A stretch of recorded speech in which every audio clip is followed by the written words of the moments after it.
Ada orang yang kalau sakit hati itu nggak teriak, nggak marah, dia tuh cuma diem. Bukan karena nggak ada yang mau diomongin ya, justru di kepalanya itu ribuan kalimat tuh udah muter-muter terus. Semuanya jelas, semuanya rapi, tapi pas mau dikeluarin, nyangkut di mulut. Akhirnya ya udah dipendam aja, dan pelan-pelan pun jadi kebiasaan.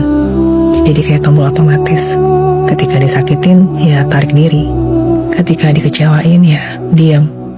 Sampai lama-lama orang lain pun salah paham. Dikiranya dia dingin, dikiranya dia nggak peduli. Padahal sebenarnya hati dia itu penuh dengan badai. Tapi badai itu nggak pernah dikasih izin untuk keluar. Dalam psikologi ini namanya emotional withdrawal.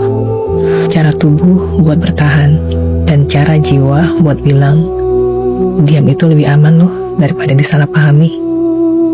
Makanya kalau ada drama, tarik ulur, permainan ego, orang kayak gini gak bakal ikut-ikutan.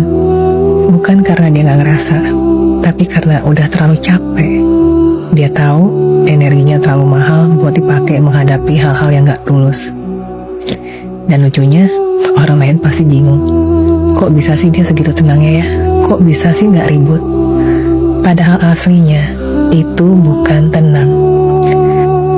Itu adalah luka yang udah dilatih menjadi hening. Dan yang bikin nyesek, orang kayak gini sering mikir, toh gak ada yang bakal bener-bener dengerin gue. Jadinya makin lama dia makin nutup. Padahal dia bukan batu loh, dia juga bukan es. Dia cuma manusia yang pernah terlalu sering ngerasa salah, ngerasa gak dimengerti, sampai akhirnya dia percaya bahwa diam lebih aman. Dan yang dia butuhin bukan dipaksa ngomong, bukan juga dicecar biar jujur. Dia cuma butuh satu, rasa aman.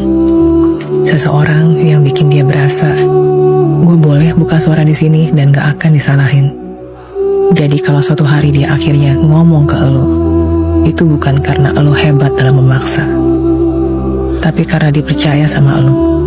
Dan kalau elo sudah sampai di titik itu, jangan pernah main-main. Karena sekalinya dia nutup lagi, elo bisa hilang dari hidupnya selamanya.